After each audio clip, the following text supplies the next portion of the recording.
The digital goldmine, you diggin'? Nowadays, it's quite rare to see someone without a smartphone, nevertheless a phone.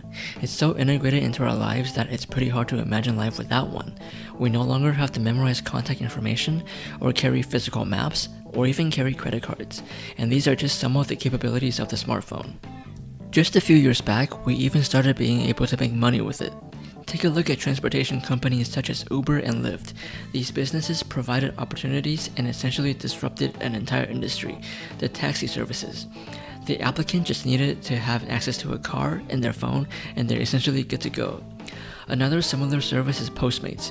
Rather than carrying passengers, they deliver food and other packages to the paying customer.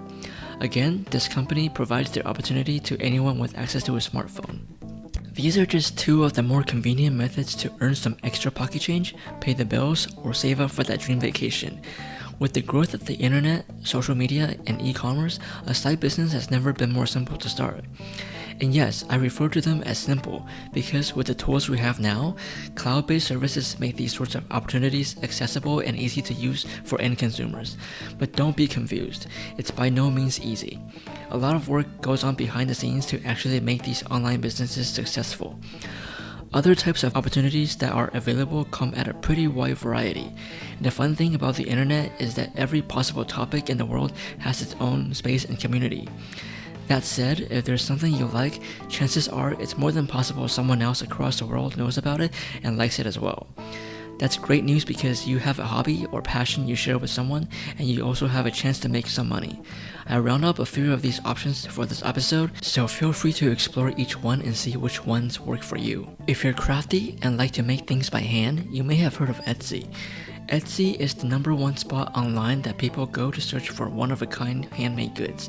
And these independent artisans share their crafts with the world, and their creations are typically not found at local retail stores. Do you have your own product, service, or even an educational course you want to offer the world?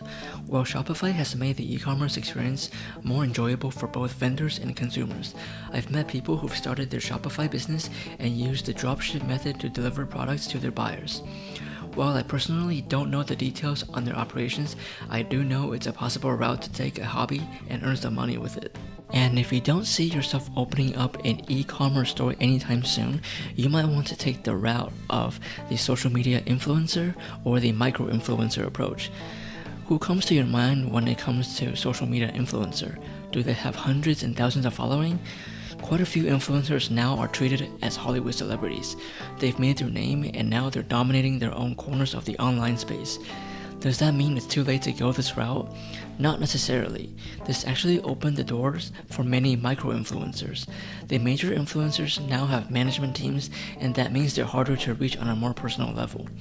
Micro-influencers, on the other hand, have a smaller following, and because of that, they have the opportunity to have more genuine connections with their audience.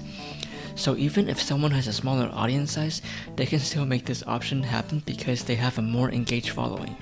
And with all the changes happening with all the different platforms in recent years, and even in just this last year, brands now can get a better idea on who can help them out better to promote their own products.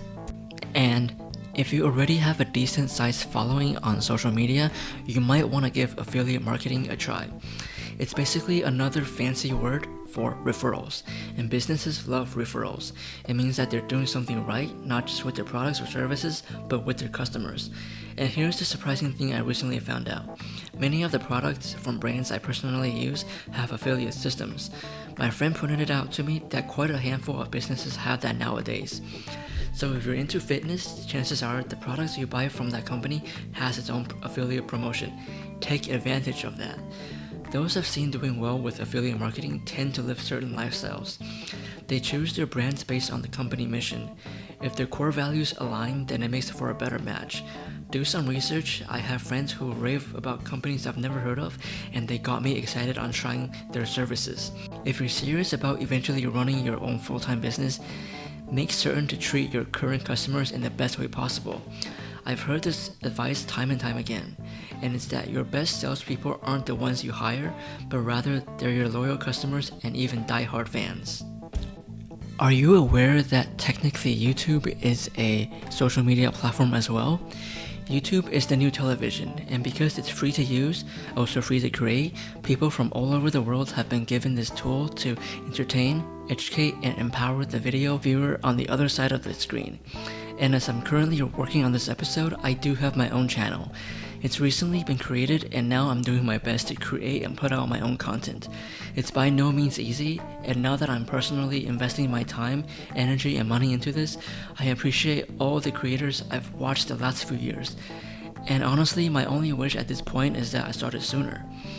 Details wise, I really can't offer that much at this point because like I mentioned, I'm still trying to figure it out for myself. However, there are plenty of videos on YouTube that show you how to use this platform and make magic happen.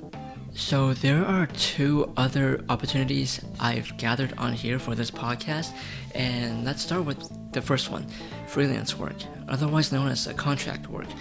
This is typically project-based work, and these can be found both online and offline.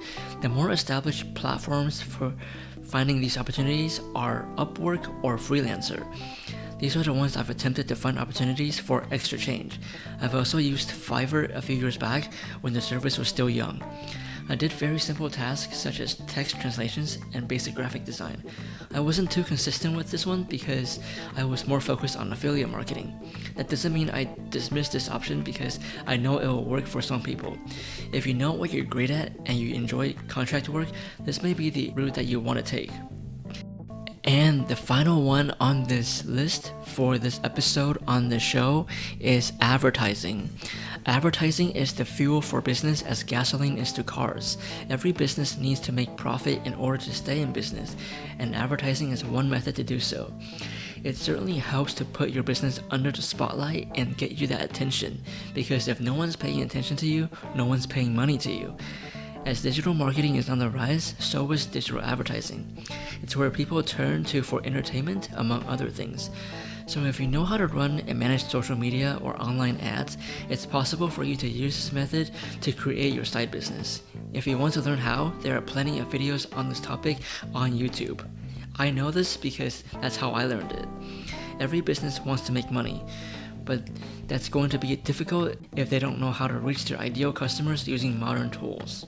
Thank you for tuning into this episode. If you have any questions, concerns, or critiques, you can feel free to leave them in the comment section below or leave me a DM on Instagram. I will put the details in the description section. And make sure to like and subscribe for more because this is just the beginning of this podcast. This is just the beginning of this journey for me as well. And I hope that you look forward to this podcast as much as I do.